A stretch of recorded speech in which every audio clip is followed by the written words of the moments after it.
Queridos, que maravilha, né?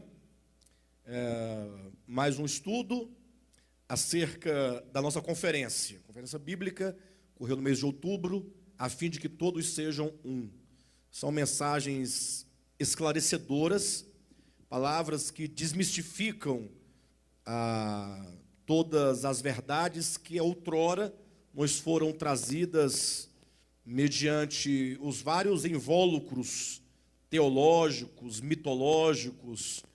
De todo modo, nós temos percebido a essência da verdade. E hoje nós vamos dar continuidade aos nossos estudos, partindo lá do momento da queda, quando o homem ele comeu da árvore do conhecimento do bem e do mal, que é o momento que designa ou que determina a queda do homem. Amém? Vamos falar, portanto, sobre a queda da humanidade. Antes de tudo, eu quero colocar aqui em dois momentos, primeiramente, como se registra em Gênesis capítulo 3, a queda do homem, em seguida, colocar também alguns problemas que são visíveis para nós em razão da queda. Então, Moisés, ao escrever sobre a queda do homem, ele descreveu ali o jardim, toda sorte de árvores frutíferas e boas para alimento no jardim do Éden, e colocou no meio do jardim aquelas duas árvores, né? A figura da árvore do conhecimento do bem e do mal e a árvore da vida. Os irmãos sabem, nós já falamos semana passada, como que a árvore do conhecimento, caso o homem comesse, como diz a Escritura, geraria a morte. E se o homem comesse da árvore da vida, garantiria vida eterna. O homem receberia vida eterna ou viveria eternamente, como está em Gênesis 3, 22. Então, aí a Escritura continua mostrando que o homem decidiu pela árvore do conhecimento do bem e do mal, conforme está lá em Gênesis capítulo 3. Então, este é o registro, é a cena que Moisés pinta e descreve como que se deu a queda. O homem comeu do fruto que não deveria comer, e toda sorte de males, portanto, vieram como consequência da sua queda. Os espinhos e abrolhos, a dor, enfim. E agora, olhando para a história da humanidade, nós vemos que a humanidade, fatalmente, ela sofre graves consequências na sua existência. A despeito daqueles que não concordam com a queda do homem, que não acreditam que houve uma tal queda, o fato é que ninguém pode negar, eu estou trabalhando agora o aspecto prático da nossa existência, é que existe um sofrimento humano muito forte. Ou seja, o maior sofrimento que o homem pode ter, e esse é bem evidente, é o problema da morte. Então, há um problema. Alguns o veem como sendo algo totalmente natural. Ora, mas não pode, a morte não pode ser simplesmente algo natural. O fato é que a humanidade não se acostumou com a morte ainda. Então, a morte é um mal que a humanidade sofre, e essa morte ela vem sempre acompanhada, ou que seja antecedida, por uma série de sofrimentos. A dor, a angústia, a maldade que opera na humanidade, o desespero, a lágrima, o luto daqueles que ficam vivos, tendo seus entes queridos partindo. Enfim, então, existe uma situação que é inegável. Existe uma realidade humana de sofrimento, e isso pode ser visto em todos os tempos e em todos os lugares. De modo, então, que o que é o Evangelho? Frente ao que nós estamos colocando. O Evangelho é a resposta divina para todo o sofrimento humano. Então, vamos pensar comigo, por agora, algumas palavras de Cristo, quando ele diz assim, por exemplo, olha, eu vim para que tenham vida e a tenham em abundância. Olha que palavra mais maravilhosa. Não chega nem a ser uma promessa, né? Mas é uma declaração daquilo que ele próprio veio fazer. Eu vim para que tenham vida e a tenham em abundância. Ou seja, se o mundo vive numa miséria fatal, se o mundo vive imergido em desespero, dor, lágrima e morte, aparece Cristo dizendo, eu vim para trazer vida para vocês, para fazer vocês viverem, e não somente viverem, mas que vocês tenham vida abundante, ou seja, que todos os setores da vida humana seja repleta de todo o gozo e satisfação da vida, a vida de Deus ao homem. Então o evangelho ele vem como uma resposta. Cristo fala em outro lugar: e conhecereis a verdade, e a verdade vos libertará. Portanto, o evangelho ele vem como uma proposta de libertação do homem de tudo aquilo que o aprisiona. Então, eu quero que os irmãos compreendam, eu estou colocando nesses termos, a queda do homem, as consequências, né, e o evangelho frente a essa questão. Por que eu estou falando do evangelho e falando da queda do homem? Porque ao longo da história da igreja, e aqui nós começamos a refletir um pouco, a igreja, na sua história, tem se proposto a pregar o evangelho, a anunciar o evangelho. Ela se propôs a oferecer ajuda, saída para o homem. E já se vão 2000 anos que a igreja se propõe a fazer isso, e nós podemos ver a igreja como em várias manifestações, variantes da igreja. Há uma igreja chamada Igreja Romana, que atuou tanto no campo político quanto no religioso. Há as igrejas reformadas, do movimento protestante, que no início também atuou no âmbito político, mas se sobressai na sua história, sobretudo pelo aspecto espiritual. E agora, mais recentemente, nós temos o movimento cristão evangélico, que é chamado de pentecostal, ou se subdivide em pentecostal e neopentecostal. Diante disso, a pergunta que eu trago, que nós vamos refletir a queda do homem a partir dessa reflexão, a pergunta é: nós temos visto efetivamente uma saída para o homem? Não com respeito ao evangelho, mas do modo como o evangelho foi proposto. Por exemplo, alguém poderia dizer: não, pastor, mas houve um resultado muito grande, porque basta você ver quantas pessoas não se converteram a Jesus Cristo. Ora, mas o que se entende por se converter a Jesus Cristo? É a pergunta. É você não frequentar mais a igreja católica? Abrir mão do batismo católico? E agora passar a congregar efetivamente numa congregação evangélica ou protestante? É você assumir um batismo, uma iniciação por meio de um pastor e não de um padre? É você cantar no coral? É você fazer parte de um grupo de jovens, de senhoras ou de senhores?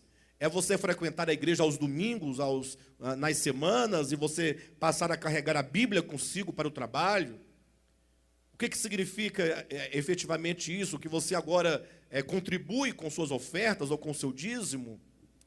A pergunta é: porventura, o evangelho anunciado, do modo como foi anunciado, do modo como foi recebido, tem operado mudanças profundas naqueles que o receberam? De transformação, como diz a Escritura, agora ter um coração de carne, passar a fazer como diz Jesus fala no Evangelho, né? Passar a ter o selo do discipulado, a marca do discípulo, a manifestação do atributo do amor, sendo o próprio Deus expresso e manifestado por meio do nosso viver. Ou será que nós nos tornamos apenas mais uma facção religiosa, mais uma seita religiosa? Será que nós, porventura, não nos orgulhamos tão somente de fazermos parte do movimento que se diz supostamente o mais correto, de acordo com as estruturas teológicas, com a idealização da verdade? Porque o evangelho, ele se propõe a mudar vidas, nos fazer melhores. Na verdade, o evangelho, ele pretende nos levar a uma experiência tal de Cristo, para que nós possamos atingir a estatura de varão perfeito. Por exemplo, agora, dentro de poucos dias, semana que vem, no próximo domingo, será comemorado o Natal, não é? A festa de Natal. Uma festa, como dizem, né? Uma festa cristã. Aí a pergunta que eu faço, que cabe na minha reflexão, é o quanto que há um interesse pelo nascimento de fato de Jesus. Ou seja, se o Natal anuncia o nascimento do Verbo, da encarnação, a pergunta é: o Natal é um interesse por esse grande fenômeno histórico da encarnação, para que se procure o significado da encarnação, para que possamos usufruir e experimentar os resultados dessa encarnação, ou é só uma festa? Ou é só o peru? Ou é só o Chester? Ou o vinho?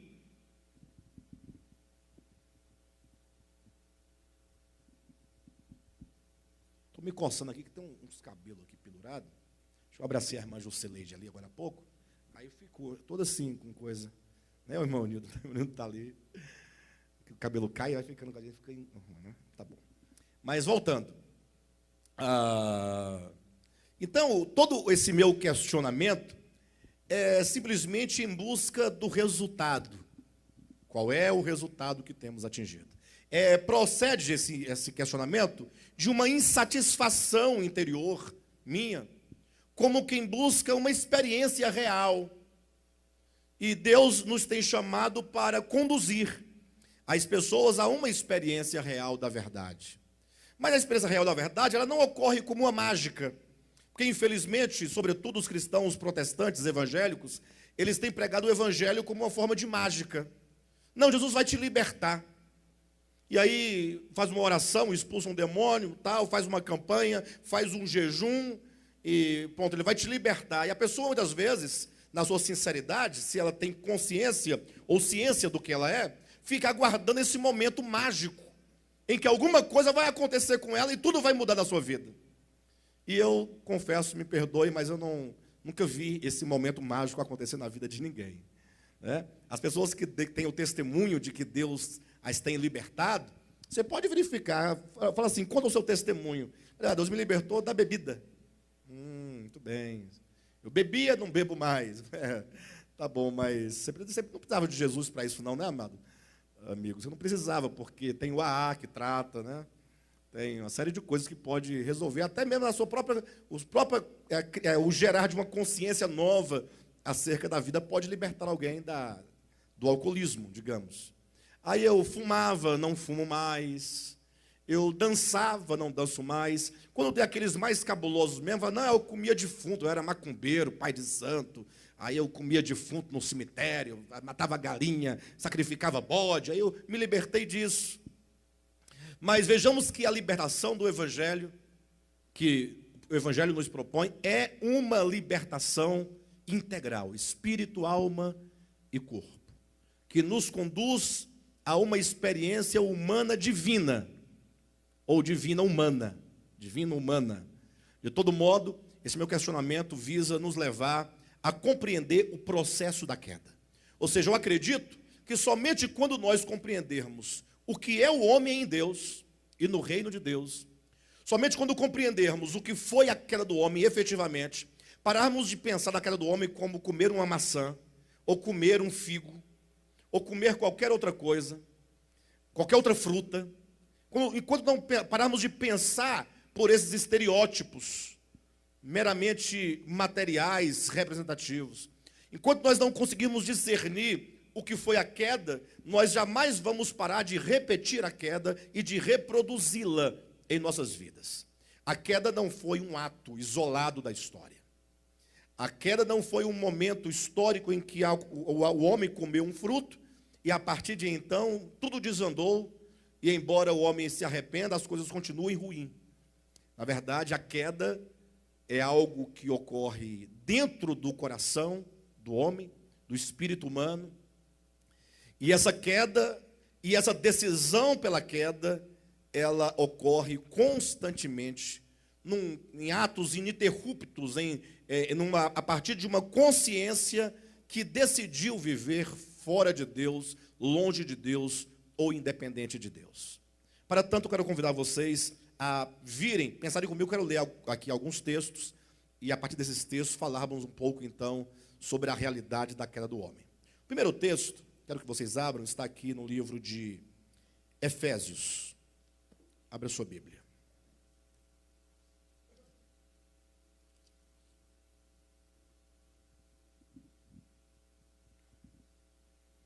Eu vou ler alguns textos, vou explicar alguns textos. Depois de explicados, a gente retoma lá em Gênesis 3, para compreender o ato de o homem comer daquele fruto. Ok? Efésios capítulo 2.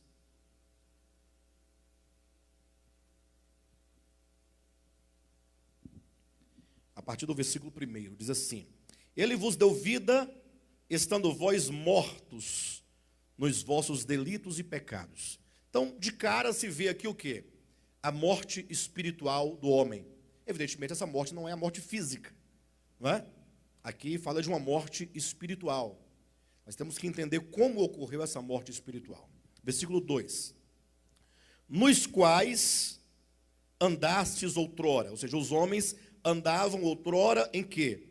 Nos delitos e nos pecados, segundo o curso deste mundo, segundo o príncipe da potestade do ar, do espírito que atua nos filhos da desobediência. Então aqui fala de um espírito que atua nos filhos da desobediência. Lógico, e aqui deixa muito claro que esse espírito que atua é o príncipe da potestade do ar. Portanto, logo a pessoa identifica sendo o diabo.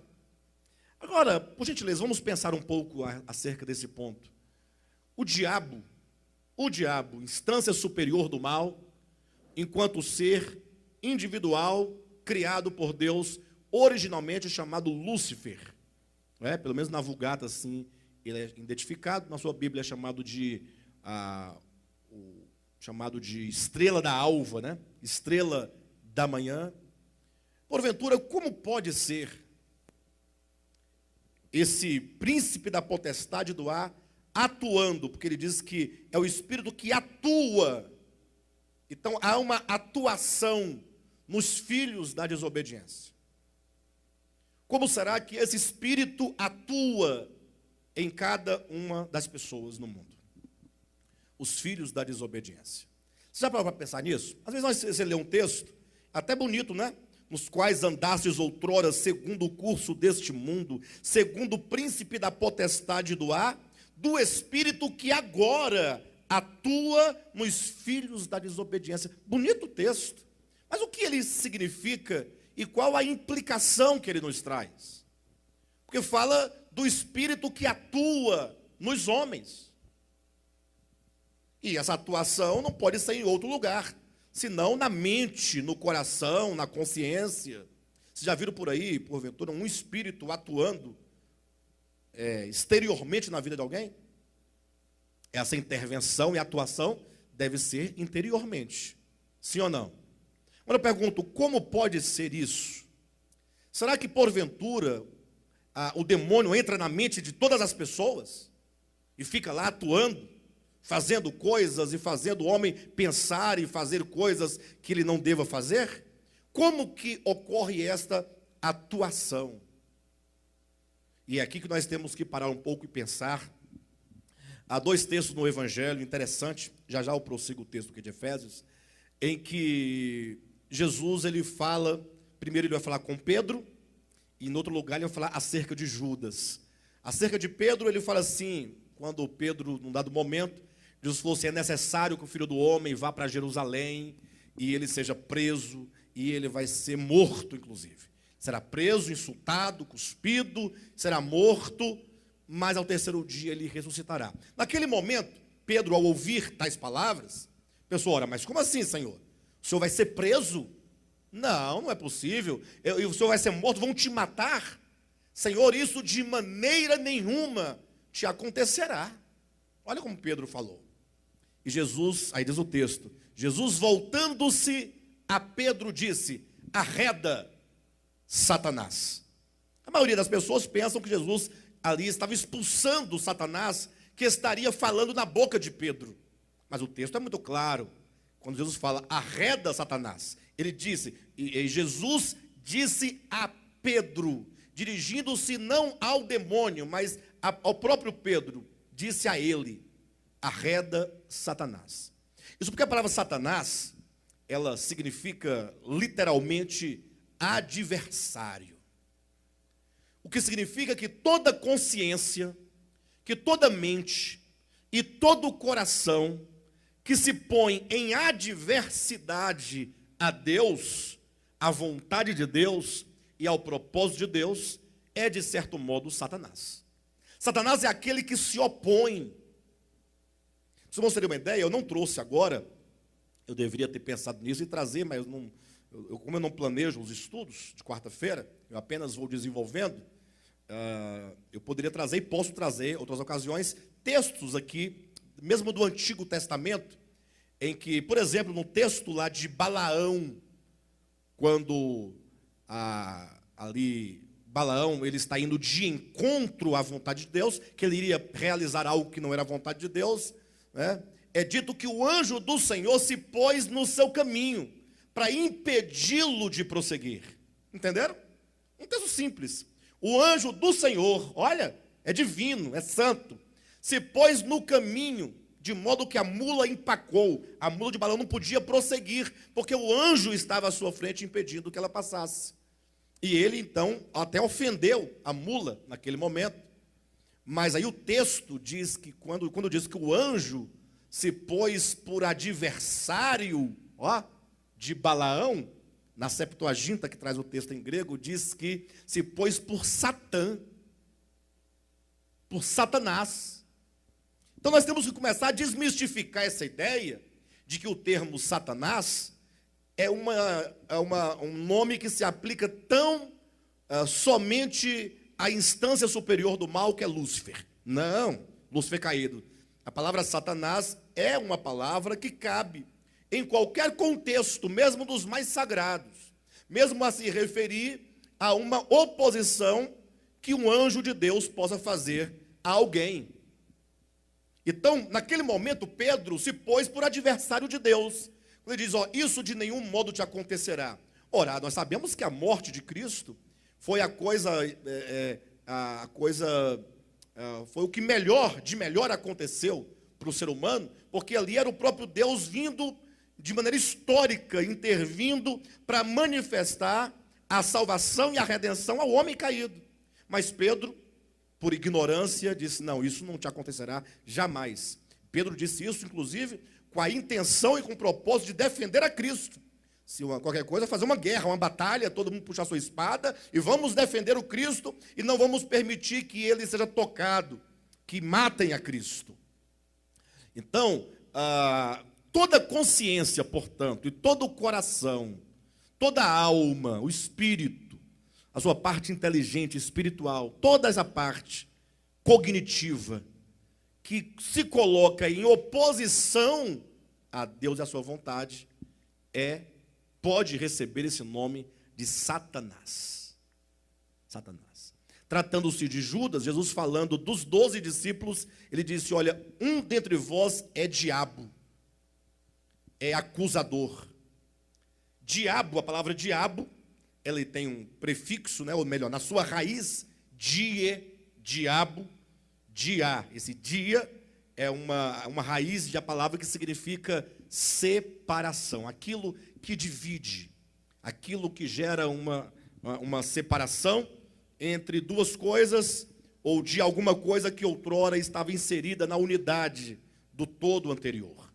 Então a palavra Satanás significa adversário, colocar-se em oposição à vontade de Deus. E a palavra diabo significa exatamente aquele que divide, aquele que separa, aquele que gera uma fenda de separação e de independência àquilo que outrora estava inserido e do qual dependia. Então, quando diz que o diabo ele atua nos filhos da desobediência, certamente o texto está falando de uma consciência caída.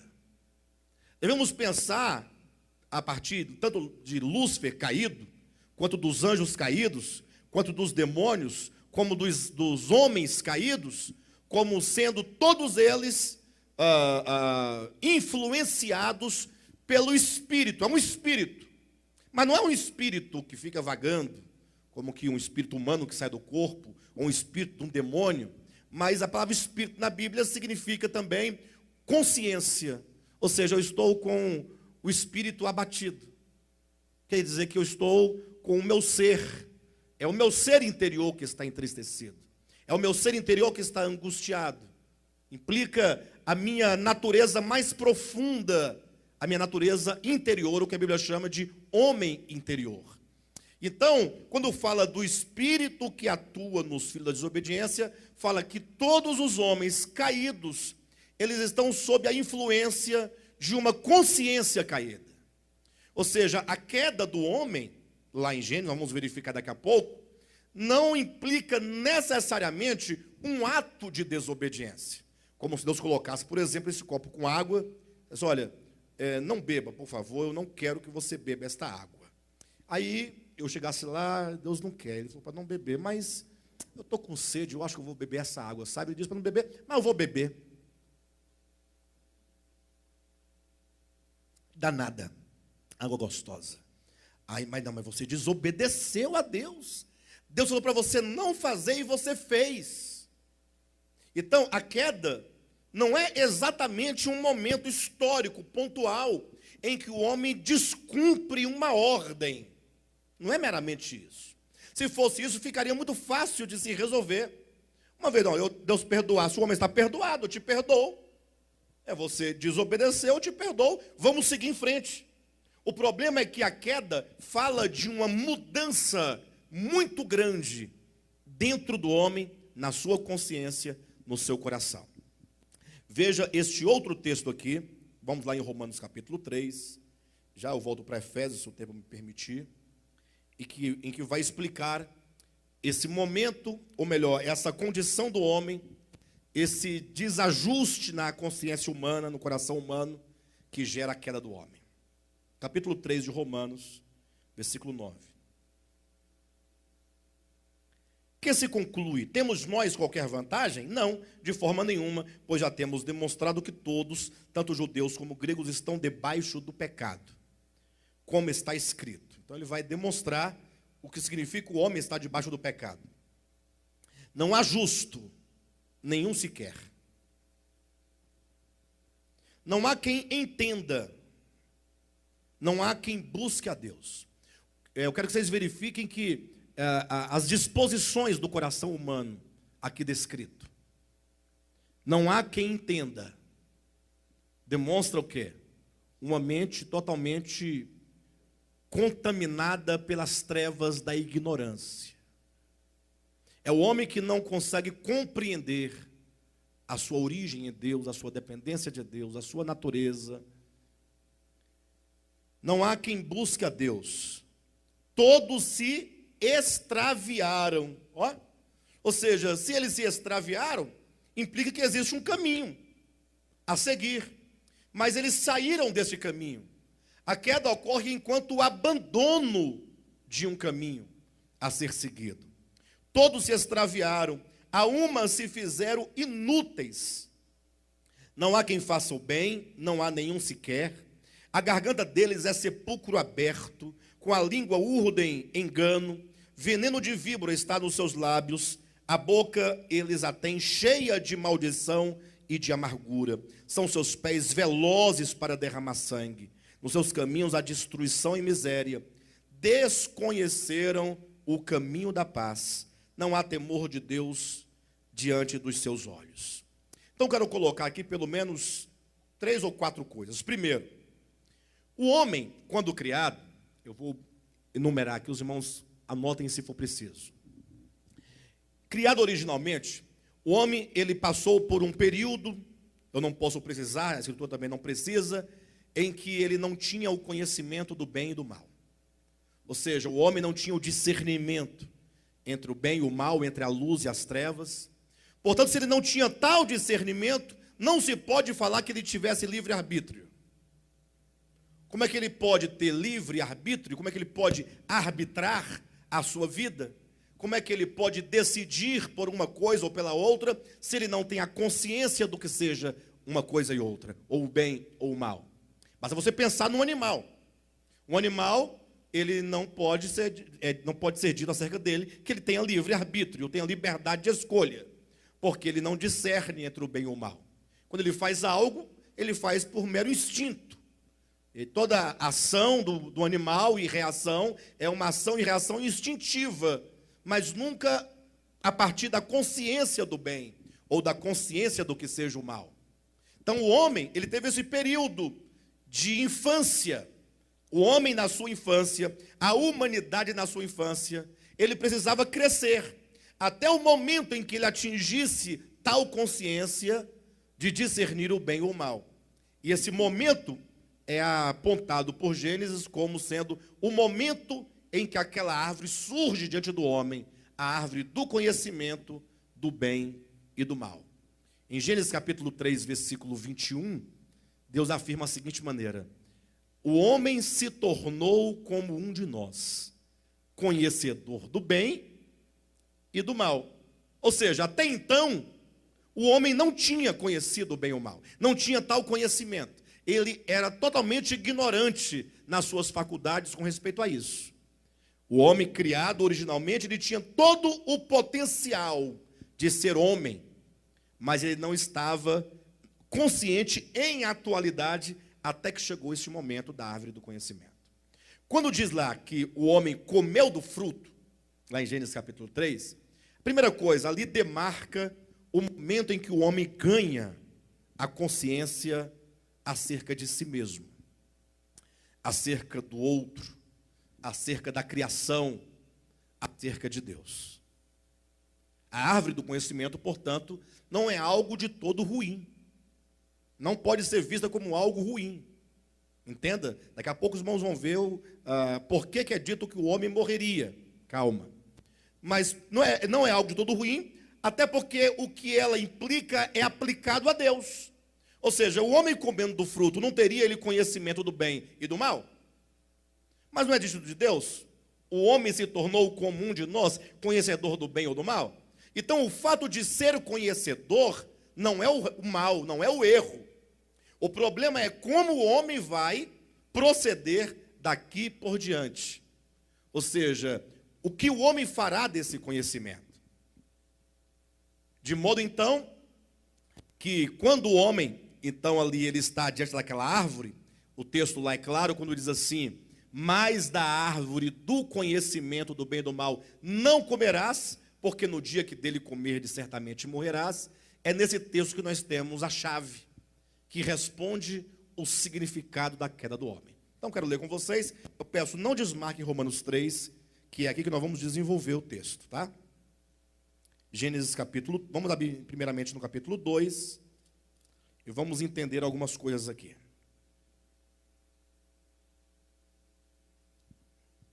2:17. Mas da árvore do conhecimento do bem e do mal não comerás, porque no dia em que dela comeres, certamente morrerás. Talvez todo o problema esteja exatamente na questão da compreensão do texto. Irmãos, compreender um texto é tudo.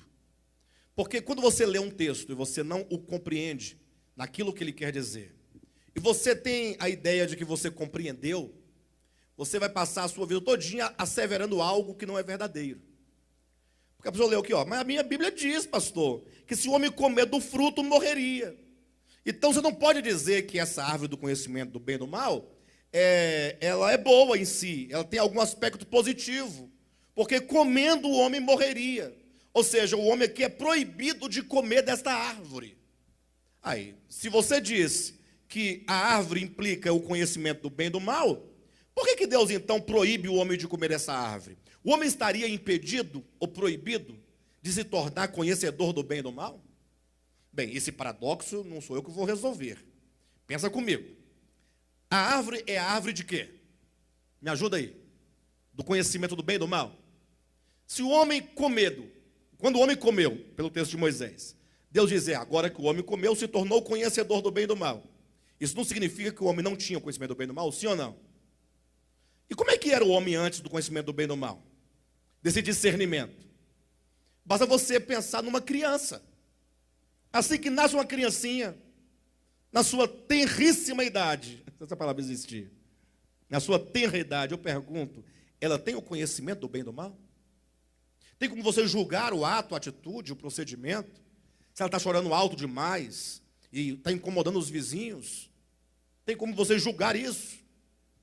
Mas em potencial, ela tem a condição de vir a conhecer o bem e o mal, a ter o discernimento. E ela vai crescendo, vai desenvolvendo, e não há um momento exatamente pontual em que isso acontece. Ela dormiu sem o conhecimento, acordou, agora eu tenho conhecimento do bem e do mal. Mas é algo que se desenvolve cognitivamente, dentro do indivíduo, não é? E esse conhecimento vai aumentando e vai ampliando, sim ou não? Do mesmo modo, o homem, ele foi adquirindo. Alguém questiona, pastor, mas eu não tenho como concordar com você, porque na minha Bíblia diz que Deus proibiu o homem de comer da árvore. Teria Deus proibido o homem de crescer intelectualmente e chegar à condição de ter um intelecto capaz de discernir entre o bem e o mal, o certo e o errado, a luz e as trevas? Aí é que nós colocamos aqui um texto mal compreendido, tanto pela tradição, como talvez por uma versão que você tenha, é que gera toda essa dificuldade. Eu meditando sobre essa questão, lendo aqui, mais da árvore do conhecimento do bem e do mal, não comerás, porque no dia em que dela comeres, certamente morrerás. E eu buscando compreender e colocar isso dentro de um contexto que tenha uma lógica, né? Que tem uma lógica. Eu pensei, não, deixa eu verificar que cada uma das palavras, conforme estão no hebraico, ou conforme estão no grego, de acordo com a Septuaginta. Aí eu tomei a palavra aqui, no dia em que dela comerdes, não é? O verbo comer. E eu fui consultar essa palavra, não somente quanto ao seu significado, dicionário, mas sobretudo no seu significado contextual. Você vai a um dicionário, aí você pega uma palavra, aí vai ao dicionário, a palavra diz, não, significa isso. A palavra hebraica, rakal, significa comer. Aí o tradutor colocou, no dia em que dela comerdes. Se você comer, morrerás. Pronto.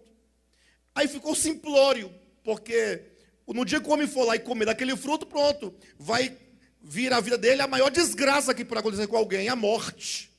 Mas por que essa desgraça desse tamanho, com tantas consequências de enfermidades, de fome, de misérias, de dor, de angústia? Não, porque ele comeu a fruta que não podia comer. Não me parece lógico isso. Parece lógico para você? Você que é um pai, você faria isso com seu filho?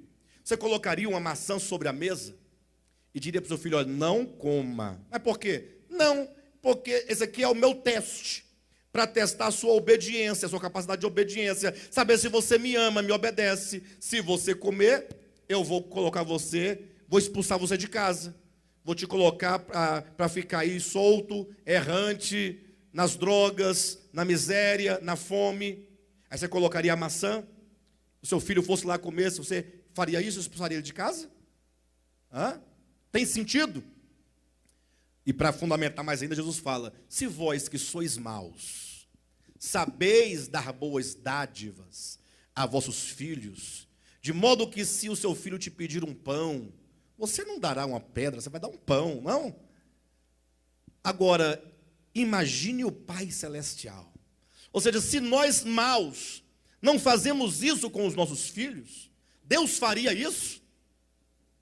Então nós temos que compreender o significado desse texto. Nós temos que reconstruir esse texto, tomando as palavras não pelo seu sentido de dicionário, mas pela sua aplicação contextual. Como é que se faz isso? Toma-se a palavra comer, aqui, que é a palavra rakal, e você então procura onde ela se encontra em tantas passagens, em tantos contextos da Escritura, em outros contextos, para que essa palavra gere um sentido maior para você. E eu encontrei aqui vários lugares, eu quero ler com vocês alguns, onde essa palavra comer se encontra. E como nós podemos tomar esse sentido contextual e colocando em Gênesis 2,17, fará todo sentido. Vamos lá? Vamos ler Levítico capítulo 25, versículo 7.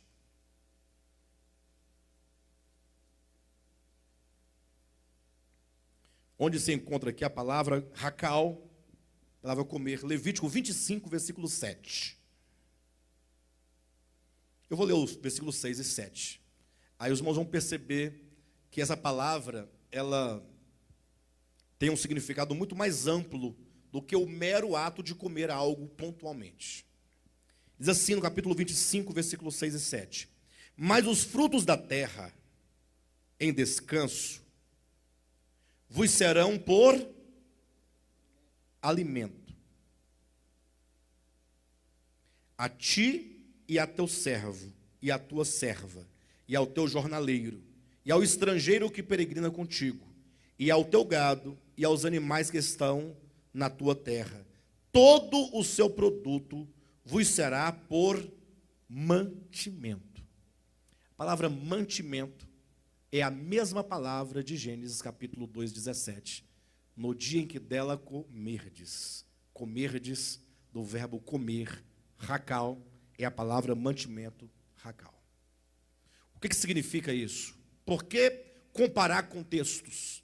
Ora, para poder compreender, logicamente, o sentido de um deles, que é Gênesis 2,17. Ou seja, observe que aqui em Gênesis 25, não está dito que todo o alimento produzido pela terra deveria ser comido numa dada situação pelo estrangeiro, pelo servo, pela serva, pela família. Mas é dito, tudo vos será por mantimento. Mantimento enquanto por subsistência. Aquilo que você toma para sobreviver, para viver por meio de. Vocês entendem o que eu estou dizendo? Ou seja, se eu tomar o sentido de racal aqui e levar para Gênesis 2,17, seria mais ou menos a seguinte ideia, né, parafraseando a ideia. Seria assim, olha, mas da árvore do conhecimento do bem e do mal, não tomarás por teu alimento cotidiano. Mas como nós sabemos que a árvore é apenas um símbolo que marca o momento em que o homem adquire o conhecimento do bem e do mal, ou talvez não seja adquire a palavra, né? Mas que desaflora dentro do homem essa percepção de bem e mal, momento em que isso vem à sua consciência, que sua consciência é aberta, como que chegasse numa bifurcação, para a esquerda o mal, para a direita o bem, e agora o homem pode escolher entre uma coisa e outra. A ideia seria, o homem quando atingisse essa sua consciência, acerca de si, de Deus e de toda a criação, o homem não deverá fazer do seu conhecimento a sua capacidade, o seu pão de cada dia. Ou seja, o conhecimento deve servir como um meio para se conhecer a Deus. Porque a vida eterna é esta, que te conheçam a ti, o único Deus verdadeiro. Fazer do meu conhecimento um meio, uma capacidade instrumental para eu conhecer mais e mais a Deus. E quanto mais eu conhecer a Deus, mais eu me torno dependente de Deus. Mais eu me torno servo de Deus. Cada vez eu fico mais voltado para Deus, mais convertido a Deus. Agora, a advertência, portanto, seria: não faça do seu conhecimento o seu caminho. Porque o conhecimento, se ele for tomado no sentido de você olhar e falar assim, puxa vida, imagina só quando o homem adquire conhecimento, como ele se sente superior ao restante da criação. Não há orgulho entre os animais, porque eles não se veem acima uns dos outros, senão instintivamente numa questão meramente de sobrevivência. Mas não há aquele que fala assim, eu sou melhor do que a vaca pensando, eu sou melhor do que o jacaré. Não tem esse pensamento. Mas o homem, quando ele adquire o conhecimento, o discernimento, que ele se vê como um ser e fala, rapaz, eu posso dominar tudo isso, eu posso transformar tudo isso, eu posso controlar tudo isso, tudo para meu bel prazer, para as minhas vontades, eu posso fazer disso. Neste momento, é que ele pensa, imagina, o conhecimento é algo muito bom, muito grande, é onde vem a soberba e o orgulho. Por isso que é dito de Lúcifer, né? Por ocasião da sua queda, como caíste do céu, ó estrela da manhã. Ou seja, como pôde ser isso? Em Ezequiel, continua dizendo, eras perfeito em todos os caminhos, até que se achou iniquidade em ti. Tu eras perfeito, ele era perfeito. Quando ele olha, que ele se vê acima de todos os outros seres, ele faz uso agora desta prerrogativa de ser para desejar ser algo sem Deus e à parte de Deus e contra Deus. Ele diz: eu elevarei o meu trono acima das estrelas dos céus, e eu, me assentarei na extremidade norte do universo. Ou seja, ele agora, quando se vê superior a todos os demais, ele coloca no seu coração, assenta no coração, esse desejo de construir o seu próprio reino, tomar essa prerrogativa para promover a si mesmo. Então, o sentido da palavra hacar não significa o mero ato de dar uma mordida em algo, mas tomar aquilo como sendo o seu pão cotidiano. Veja esse outro texto aqui em Juízes 14:14. Eu vou fazer questão de ler, eu poderia apenas mencionar, mas é bom que nós leiamos para que façamos a verificação. É um estudo, nós temos tempo, precisamos fazer isso. 14:14 de Juízes. Momento em que Sansão, ele constrói um enigma, não é? O seu enigma diz assim, olha: e então lhes disse, do comedor saiu comida, e do forte saiu doçura. Isso aqui é uma referência, quando ele, tendo matado um leão, aí em outro momento ele volta, e quando ele retorna, ele encontra a carcaça do leão, ele viu como algumas abelhas fizeram ali uma colmeiazinha, fez ali um cacho, e fez o mel. Aí ele fez um enigma: do comedor saiu comida. O comedor é uma referência ao leão, e a comida que saiu dele seria, no caso, o mel. E do forte, que é o leão, saiu doçura, que é o mel. Então, ele se refere ao leão como o comedor. E a palavra comedor aqui, a palavra hebraica é hacal. É a mesma palavra que está em Gênesis 2:17, no dia em que dele comerdes. Ou seja, comedor significa que o leão, uma vez na vida, foi lá e comeu algo, ou que é um devorador, um comedor, constante. Não é uma constância de vida do leão, da natureza do leão? Faz parte de toda a sua existência ser um comedor. Então, mais uma vez, se vê que o verbo haká não implica necessariamente um único ato de comer um fruto. Mas, a partir do momento que o homem ganha a consciência de si mesmo, ele faz do conhecimento o seu pão cotidiano. Ele passa a viver por meio deste conhecimento. E aí há outros textos em Malaquias 3:11, quando faz referência ao gafanhoto chamado devorador. Então tem vários gafanhotos, ou tipos de gafanhotos. Aquele gafanhoto que diz Malaquias, que é o devorador, é aquele gafanhoto que sai devorando a lavoura, comendo a lavoura toda. Então a palavra devorador lá é a mesma palavra hacal. Então nós temos aí dezenas de textos bíblicos e de variados contextos em que a palavra hacal significa isso. O que nos leva a entender que todo o problema da queda, aí se você entender a árvore como um símbolo, você pode agora tirar a árvore e ficar somente com o símbolo. Então, construindo a realidade sem o símbolo, que apenas apresenta ou aponta a realidade. O homem, ele ganha consciência de si mesmo, passa a discernir o bem ou o mal, desenvolve tal capacidade de discernimento, e a partir de agora, o que o homem fará? Esse é o ponto. Ele vai, com esse conhecimento, canalizar esse conhecimento para conhecer a Deus e buscar a Deus e servir a Deus e amar a Deus, ou ele orgulhosamente fará desse conhecimento um caminho próprio e particular para viver independentemente de Deus? Então, a resposta está no texto que nós estávamos lendo agora, que é Romanos capítulo 1. Agora vamos desenvolver o texto de Romanos, que tem a resposta. Capítulo 3, versículo 9. Ou melhor, desculpe-me, amados. Capítulo 3, a partir do versículo 11 em diante, Do 11 ao 18. Eu vou começar aqui colhendo alguns, colocando numa certa ordem, que nos fará entender melhor. Versículo 18. Não há temor de Deus diante dos seus olhos. Então, o homem, ele perde o temor a Deus. Ele perde o temor a Deus. Temor não significa necessariamente medo, mas o temor significa a consciência acerca do que Deus é. E tal consciência me leva ao respeito, me leva à consideração.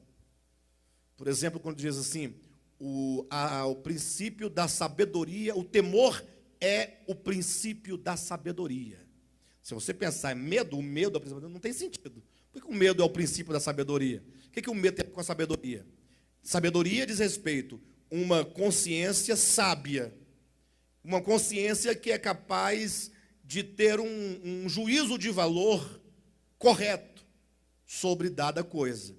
Então, a sabedoria, ela parte dessa consciência de que Deus é tudo, de que Deus é maior do que tudo, de que Deus é a única coisa que é em si mesma, e tudo o que existe procede dela e depende dela, dessa fonte. Deus é a fonte de todas as coisas. Então, o temor a Deus é o desenvolvimento de tal consciência. Pensar em Deus como fonte. Já observaram que os filhos perdem o temor aos pais? Com muita frequência. E por que o filho perde o temor aos pais? Hoje em dia é muito raro você encontrar aqueles filhos que, mesmo adultos, mesmo estudados, muitas vezes estudaram mais do que os pais, por questão de oportunidade, sim ou não? E passaram a ganhar mais dinheiro do que os pais, e têm uma condição financeira melhor do que a dos pais, têm uma saúde melhor do que a dos pais, e não depende dos pais para nada no sentido financeiro e de nada. É raro você encontrar uma pessoa que está em tal situação que respeita os pais, que visita os pais, que honra os pais, que tem uma relação de filho para com os pais e não uma relação de querer ser maior do que os pais. Não é raro hoje em dia você encontrar essa relação tão saudável? Eu pergunto, o que faz com que um filho se desinteresse e perca o temor pelos pais humanos? Primeiro, a sensação que ele tem de saber mais. Sim ou não? De achar que sabe mais. Meu pai sabe de nada. Meu pai é um lerdo. Meu pai é daquele tempo antigo que ninguém sabia nada. Eu sou jovem, descolado, estudado. Eu tenho estudo, eu compreendo muita coisa. E aí começa esse desprezo. O filho já não olha mais para o pai enquanto meu pai. Pai é uma coisa muito grande. Pai é uma coisa preciosa. Pai é um marco na vida de qualquer existência. O filho deveria olhar para o pai e falar assim, ó, aqui está meu pai. E mesmo quando os pais humanos estão errados, o filho que teme ao pai, que tem tal consciência da importância, ele fica ali, submisso. Se ele puder, ele vai falar, pai, não é assim. Ele vai conversar, ele vai dialogar. Mas quando se perde o temor, o filho faz cada coisa. Fala a palavra que fere o pai. Despreza o pai. Ameaça sair de casa. Vou sair de casa, hein? Aí o pai, coitado. O pai não quer que o filho saia de casa. Porque o pai foi pensando no sofrimento do filho. Se ele sair de casa, meu filho vai sofrer. Não é assim que o pai pensa? E ele vai se perder nas drogas, na prostituição, no alcoolismo. Ele pode se enveredar para o mundo do crime. Então o pai fica ali, não, filho, não sai de casa, não vai, faz de tudo. E quanto mais o pai vai, mais o filho despreza o pai. Os filhos, a maioria, perderam o senso, não há temor. Eu sempre comparo essa relação pai e filho para ilustrar a relação homem e Deus. Afinal, o pai humano, ele tem essa figura representativa de Deus para os filhos. É uma relação de significado. Então, o homem perdeu esse temor. O homem começou a olhar para si e se ver tão grande, e olhar para Deus e falar, mas Deus é fonte, eu sei, mas olha, eu tenho capacidades, eu tenho meios, né, de viver a minha vida. Por que eu vou viver servo no reino de Deus, se eu posso ser rei no inferno? Não são palavras minhas, essa é uma palavra de um grande poeta inglês, que trouxe esse pensamento, real, inclusive. Milton, poeta Milton, inglês, ele trouxe esse pensamento, né? Que é preferível ser rei no inferno a ser servo no reino de Deus. É aquele filho da parábola do filho pródigo, que foi desenvolvendo um antitemor para com o pai, e pouco a pouco foi perdendo os laços, até o dia em que ele assumiu sair de casa. Então a primeira coisa, se perde esse temor. Em seguida, nós vemos aqui, no capítulo 3 de Romanos, quando diz no versículo 12, todos se extraviaram. Ou seja, ao perder o temor a Deus, o homem agora, ele sai do caminho. Porque se ele se extraviou, ele saiu da estrada, ele saiu do caminho, ele saiu da direção. E que caminho é esse? Quem sabe que caminho é esse? Do qual o homem se extraviou. É o que está aqui, olha, no versículo 17. Desconheceram o caminho da paz. Ou seja, a única maneira de um homem desfrutar de plena comunhão com Deus, de paz com Deus, é o caminho de ver em Deus a fonte da nossa existência e termos uma consciência, não é o conhecimento intelectual, mas a consciência de falar exatamente como Jesus falou.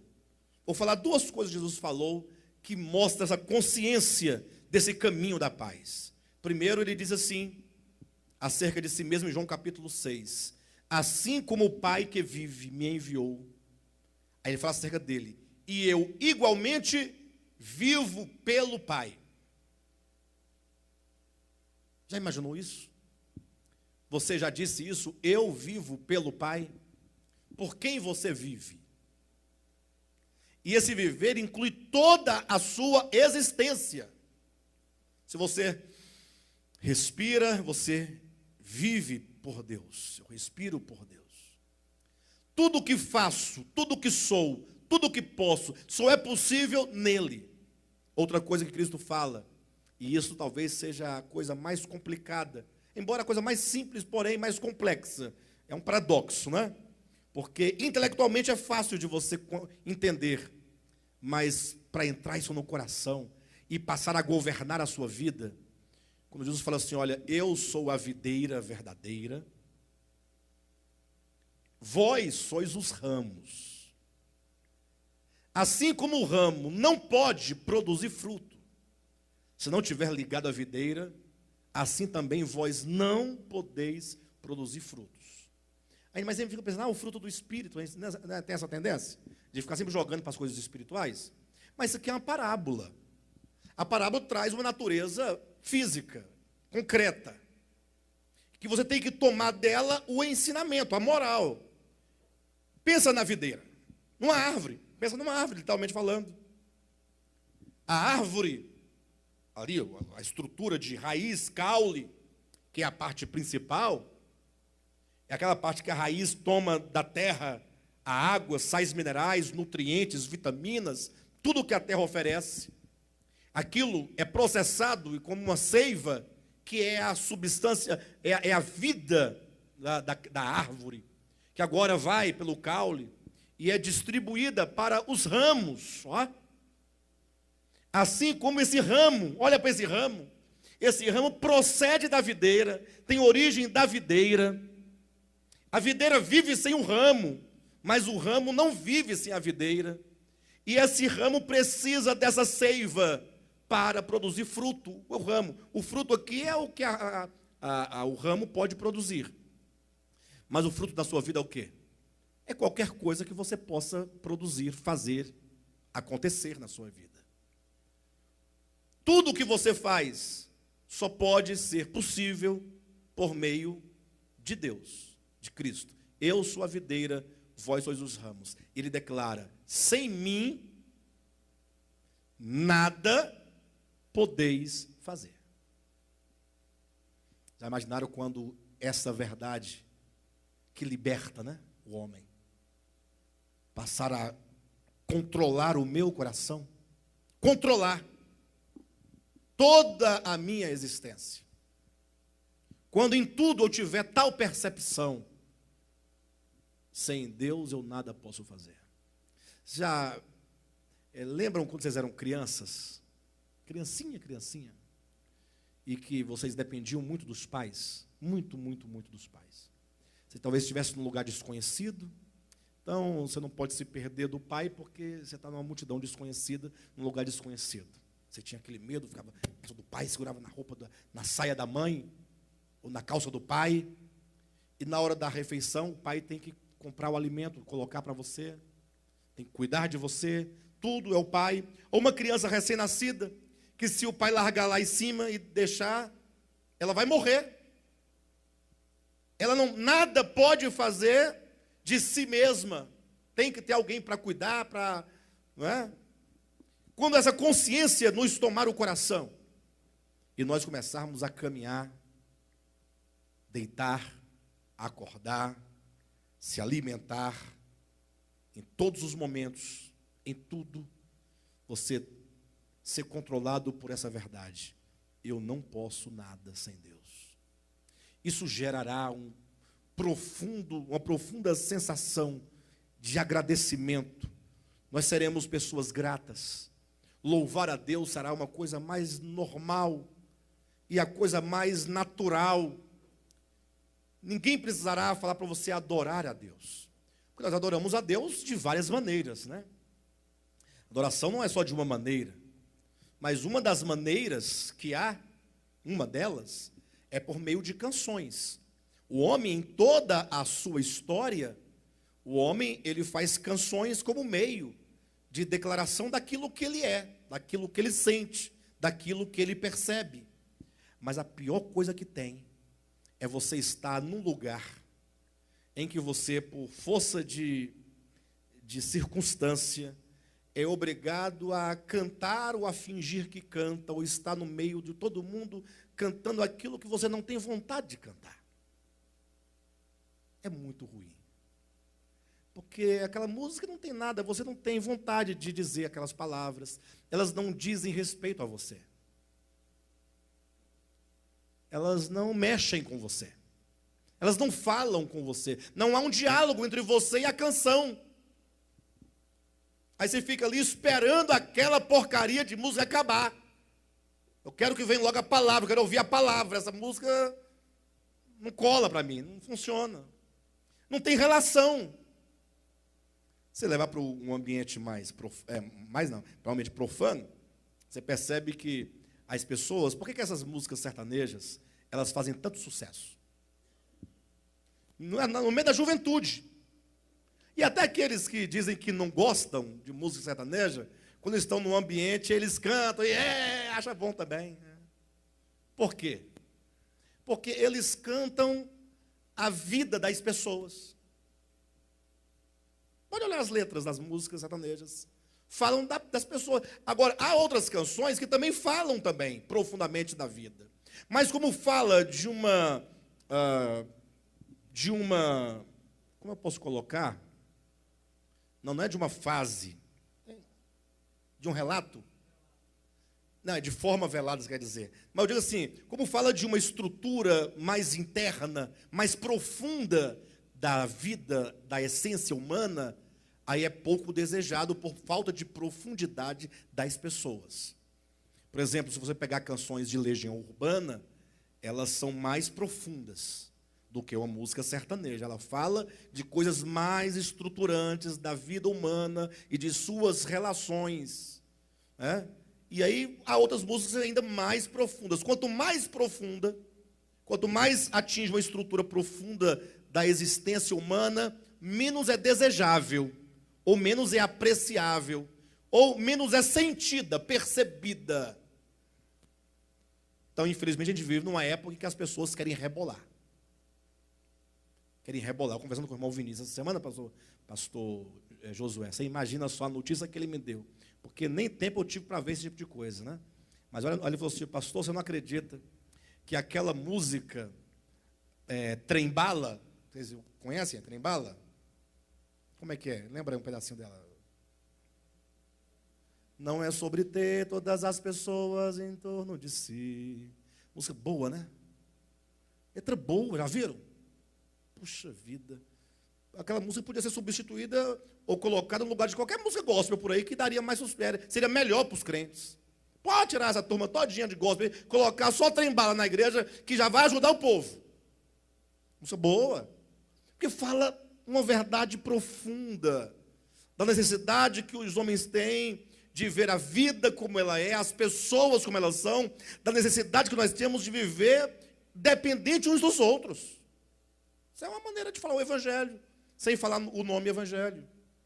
Essa música, para Josué, ela perdeu como a melhor música do ano para a música do Pablo Vittar.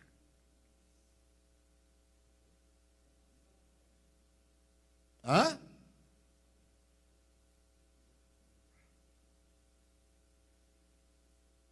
Dá vontade de acabar a reunião agora, eu vou parar de falar, embora.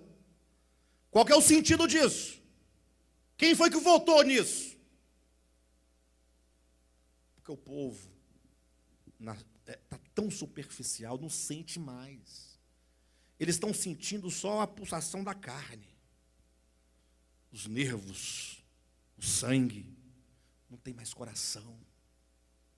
Está longe. Aquela música, eu falo caó porque é assim que eu leio, do Pablo Vittar, né? Mas se fala é outra pronúncia lá. K.O., sei lá, alguma coisa. Você sabe, Chico, como é que é? Tá bom, graças a Deus. Mas não precisa saber. Nada contra o Pablo Vittar. Nem sei quem é, na verdade. Não acompanho. Mas é daquela linha sem futuro, de música sem futuro. De música feita para quem não pensa. Para quem... Eu ia falar uma palavra, não ia ficar muito bom. Usar uma palavra tão ruim para reunião, falar bunda na cabeça, não tem condições, né? Porque só quer rebolar. Eu ia falar, mas não falei. Né? Só quer rebolar, dançar, beber cachaça, usar droga. Não está aí para nada, a vida acabou, está tudo destruído, não tem mais raciocínio, não tem mais razão, não tem mais coração, não tem profundidade, não se busca alguma coisa eterna. Josué. Fala igual da Atena, me ajuda aí. Misericórdia. Então, quando a pessoa, quando ele canta uma canção, aquela canção diz algo, e esse algo é profundo, porque fala de relações de origem, de dependência. Sem mim nada podeis fazer. Fala do reino de Deus, fala do amor de Deus, da bondade de Deus, da graça de Deus, da misericórdia de Deus, da justiça de Deus, da obra de Cristo. Mas essas coisas não entraram na pessoa, e ela está no meio de todo mundo, ela fica assim, ela não tem como adorar com aquela canção. Não tem como. Por que não tem como adorar com aquela canção? Não faz parte dela. Ela não tem a consciência. Ela tem a inconsciência das músicas que não dizem nada. Aí quando canta Boate Azul, uhul! Pensa numa euforia quando canta Boate Azul. Doente de amor. Procurei remédio na vida noturna. Ué. Aí o povo canta com alma, com coração. Mas não tem importância se canta, se gosta. Talvez o maior problema não é dançar. Porque tem um momento de dançar, não tem ou não tem? Tem um momento de dançar, de cantar uma música que não tem nada a ver. Quando eu não quero ficar à toa, hoje eu não quero fazer nada, eu quero ficar à toa, quero que minha cabeça fique vazia, eu assisto o programa do Chaves ou do Silvio Santos. Hoje eu estou cansado, viu, Ju? Eu não quero nada, hoje não me desligo, eu vou desligar o telefone, não quero nada, não quero ler um texto, não quero escrever um texto, não quero pensar num filósofo, não quero ler um livro, não, eu quero ficar à toa, aí, programa do Silvio Santos. É uma coisa que não dá nada, né? Sem futuro, vazia, aí eu fico à toa. Ou então o programa do Chaves. E às vezes aquele programa me leva a pensar algumas coisas profundas também. Mas, por todos os efeitos, amados,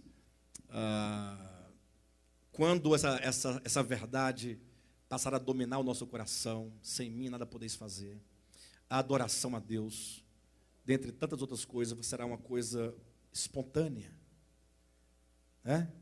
Algo que vai ser declarado, seja por meio de uma canção, por meio de uma palavra, por meio de uma contemplação. Não necessariamente você tem que dizer algo com os lábios para dizer que adora. Na verdade, dizer, amém, glória a Deus. Nem sempre isso é verdadeiro também. Eu penso que esse aleluia, glória a Deus, embora seja lícito, muitas vezes é mais um vício, um jargão, do que verdade. Não que quem fale glória a Deus esteja com um jargão, mas é provável que esteja. Ou não, também, só a pessoa que sabe, ninguém pode julgar isso.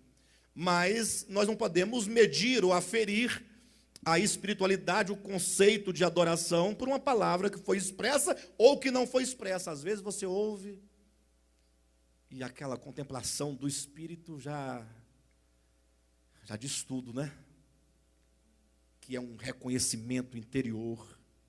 Então esse caminho do qual todos se extraviaram, que é o caminho da paz, é esse caminho, não um caminho que se percorre geograficamente, mas significa o coração voltado para a verdade de que o homem, ele só alcança a paz para a qual ele foi criado, e só desfruta da paz com Deus, com todos os benefícios dessa comunhão, se ele desenvolver a consciência acerca de quem é Deus e de quem ele é. É a ilusão que faz o homem perder o temor, é a ilusão que faz o homem se extraviar, é a ilusão que faz o homem tomar a direção dos seus próprios caminhos. A queda, portanto, diz respeito à decisão do homem de viver independente de Deus, sem Deus, viver por si mesmo. E cuidado, existe o tal do ateísmo prático, porque existe o ateísmo filosófico, é aquele lá do século XIX, quando os grandes filósofos ateus, eles escreveram artigos e ensaios, né, e vários textos para combater a ideia de Deus, da religião, da fé. Isso aí é alguma coisa. O ateísmo prático é aquele que, embora você esteja inserido numa comunidade religiosa, que você diga com os lábios que crê, que depende, mas o fato é que lá no coração, na sua inconsciência da verdade, você acaba vivendo como se não houvesse um Deus. Você ignora Deus. E olha que a pior coisa que tem não é nem você não ser conhecido. Chega alguém aqui dentro que ninguém conhece a primeira vez, ninguém falou com ela, ninguém falou contigo, ninguém te conhece. Tem essa desculpa, né? Agora, quando você conhece a pessoa e você despreza e ignora, o ser ignorado é a pior coisa que tem. Ser ignorado. E o homem, então, passou a ignorar a Deus. O comer da árvore do conhecimento significa exatamente que o homem tomou a decisão de fazer do conhecimento o seu pão de cada dia. Ele assumiu para si que ele seria o Senhor da sua vida. É exatamente o que está aqui em Jeremias, e com esse texto eu vou encerrar essa noite. Jeremias capítulo 17.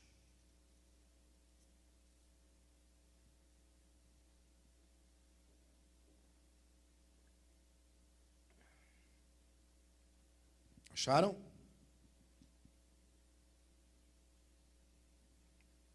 Leamos. Jeremias capítulo 17, eu vou ler o versículo 5 em diante. E aqui nós vamos ver exatamente o problema da queda, suas consequências e o movimento inverso ao da queda.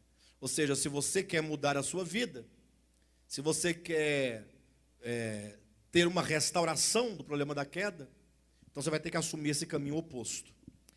17 de Jeremias, a partir do versículo 5, diz assim: assim diz o Senhor, maldito o homem que confia no homem. Aqui está o primeiro problema. A queda é isso aqui. é a confiança que o homem exerce em si mesmo. Quando ele coloca a sua confiança em si mesmo. Porque colocar a confiança em si mesmo implica exatamente o oposto. Versículo 7. Bendito o homem que confia no Senhor. Então a pergunta é: em quem você confia? Você confia em si ou no Senhor? Essa é a grande questão. Essa é a grande crise que todo homem vive e com a qual nós devemos nos deparar diariamente e para as quais se deve ter uma decisão diariamente. Voltando para o versículo 6, o versículo 5. Maldito o homem que confia no homem, faz da carne mortal o seu braço e aparta o seu coração do Senhor. Isso aqui é a queda. Isso aqui é o que está dito: se tomardes da árvore do conhecimento do bem e do mal por teu mantimento, certamente morrerás. Então o que está em Gênesis 2,17 é isso aqui. Ou seja, confiar em si mesmo, fazer da carne mortal o seu braço e apartar, consequentemente, o seu coração do Senhor, é o mesmo que comer da árvore, conforme está em Gênesis 2,17. É o sentido. Esse é o sentido. Olha o resultado. Porque este homem que assim fizer, ou esta mulher que assim fizer, será como o arbusto solitário no deserto. Aí se constrói uma figura para ilustrar a condição. Então esse arbusto solitário no deserto logo implica uma condição interna e espiritual do coração e da alma dessa pessoa. Uma pessoa seca, destituída, vazia, consumida pela solidão. Será como o arbusto solitário no deserto e não verá quando vier o bem. Você vê que até aqui, para esta pessoa que apartou o seu coração do Senhor, até para ele vem o bem. Só que ele não vê. Mas o bem vem, porque o Pai, o nosso Pai eterno, Ele é bom, Ele ama a todos. E o seu amor indistinto, dar o sol e a chuva para maus e bons. Só que este aqui, quando vem o bem, ele não vê. Antes, morará nos lugares secos do deserto, na terra salgada e inabitável. Essa é uma descrição simbólica da condição do homem que decidiu viver por si mesmo sem o Senhor, que apartou o seu coração do Senhor, que comeu do fruto daquela árvore. Portanto, nós devemos parar de falar: porque Adão comeu do fruto e deu tudo isso que está vendo aí, ó. Não, não. Esse fruto nós comemos sempre quando vivemos ou decidimos viver conforme Jeremias 17, 5 e 6. Porque o que Deus deseja é que, ao invés de vivermos nós por meio do conhecimento, possamos nós viver por meio da árvore da vida. Por isso que ao lado da árvore do conhecimento, no meio do jardim, estava a árvore da vida. Comendo da árvore da vida, o homem viverá eternamente. Mas não é dando uma bocada na árvore da vida. Até porque essa árvore não existe enquanto árvore. A árvore da vida é o próprio Deus. É o próprio Cristo, fonte da vida. Então, ou o homem vive por meio do conhecimento, ou vive por meio da vida. Aí eu pergunto para vocês: não é verdade que quanto mais o homem conhece, em termos de intelecto mesmo, mais o homem se torna independente de tudo e de todos? Quanto mais ele sabe, menos amigos ele tem. Ele vai se afastando das pessoas. Quanto maior, mais culto, mais compreensão. Quanto mais graduação, pós-graduação, mestrado, doutorado, pós-doutorado, mais a pessoa vai ficando alta, olhando por cima, vai crescendo. Se torna totalmente independente, incapaz de aprender com aquele que é menor do que ele em termos intelectuais. Não é verdade, não? Que o conhecimento gera distanciamento, gera orgulho, gera independência. Agora, tratando-se da vida, nasceu uma criancinha, ela respira ou não respira? Quando ela tiver com 50 anos, ela vai estar respirando? 60, 70, e quanto mais velha tiver, mais ela vai querer, vai buscar o quê? O ar. Nunca vai chegar um momento e falar assim, bem, eu já respirei o suficiente, a partir de hoje eu não dependo mais desse oxigênio. Eu já posso viver sem ele. Veja que as coisas da vida, que são orgânicas, quanto mais você usa, mais precisa. Quanto mais tempo usando isso, mais você se torna dependente. A vida, ela sempre vai gerar dependência, e quanto mais dependência vai ser preciso. O alimento, você come hoje, almoça, você pode até ficar cheio. Hoje eu comi muito, não quero nem ver comida, até mais tarde. No máximo até no outro dia. No outro dia, o que não vamos comer hoje? Você precisa de comer de novo. A vida é assim. Se Deus é a vida, devemos nós nos alimentar dessa vida, viver por meio dessa vida, numa constância de dependência dessa vida, sempre vivendo por meio dele. A vida vai gerar constante dependência. A dependência demonstra e cultiva a humildade, a simplicidade. Ninguém que depende do outro e precisa do outro chega com orgulho para pedir algo. Sempre tem que, ainda que seja disfarçado, né, de humildade, mas chega sempre com humildade, porque a dependência vai gerar humildade. Nunca vai gerar orgulho, presunção, arrogância. Por isso as duas árvores. O conhecimento, se tomado como conhecimento pelo conhecimento, vai gerar morte. Mas se tomar a vida, dependência vai viver. É o que diz no versículo 7. Bendito o homem que confia no Senhor e cuja esperança é o Senhor.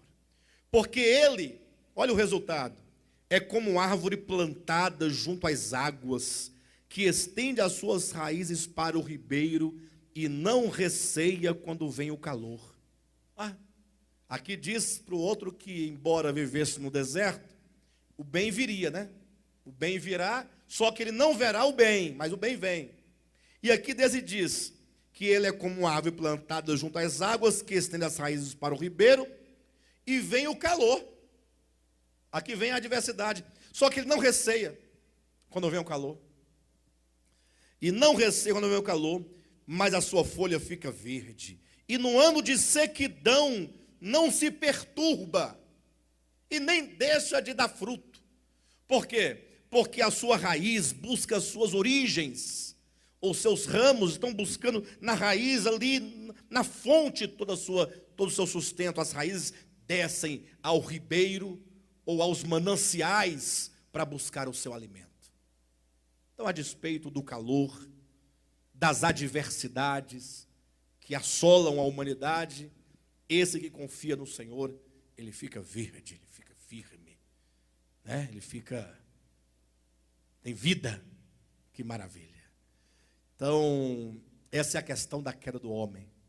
Não tem árvore literal, não tem fruto literal, não tem mordida literal, não tem uma serpente literal falando com ninguém. Essa serpente é a consciência dentro de você, constantemente dizendo para você, viva por meio de você. Não dependa de Deus. Mas não é o diabo, a serpente é o diabo. É o diabo mesmo. É esse espírito, enquanto consciência caída dentro de todos, controlando todos e atuando dentro de todos, exceto daqueles que, ao conhecerem a verdade, dizem não ao conhecimento, enquanto conhecimento em si mesmo e para si mesmo, mas que fazem do conhecimento um ser cativo e um instrumento para conhecer a Deus, para buscar a Deus. Este homem é um homem salvo. Estar salvo ou estar perdido não é uma questão de escrever ou riscar o nome do livro da vida. De ficar escrevendo, apaga. Apaga, escreve. Estar salvo ou estar perdido é ter tal ou qual consciência. Então, se você quer a salvação e quer desenvolver a salvação, continue desenvolvendo a consciência de quem Deus é, do reino de Deus, de si mesmo, e tenha essa conexão nesse reino, com seu coração, com sua alma, com sua mente, com seu espírito.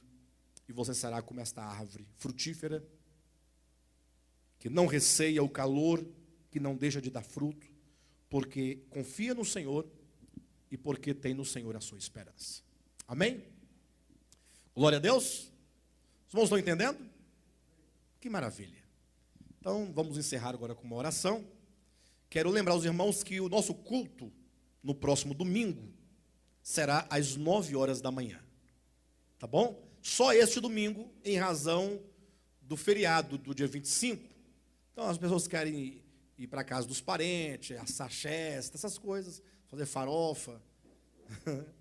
Então, para vocês ficarem mais tranquilos, não deixarem de vir e trocar o culto por uma festa, nós estamos sendo assim, bastante misericordiosos, né, pastor? Até facilitando para a gente não pecar tanto, né?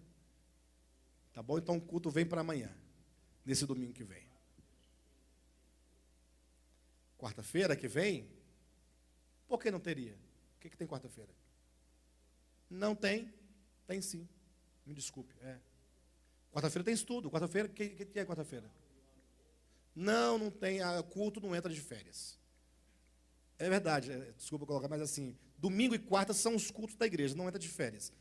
Aí se eu não tiver, vai estar o Josué, se eu não tiver, vai estar você. Alguém vai estar fazendo aqui. Tá bom? Vamos ficar de pé?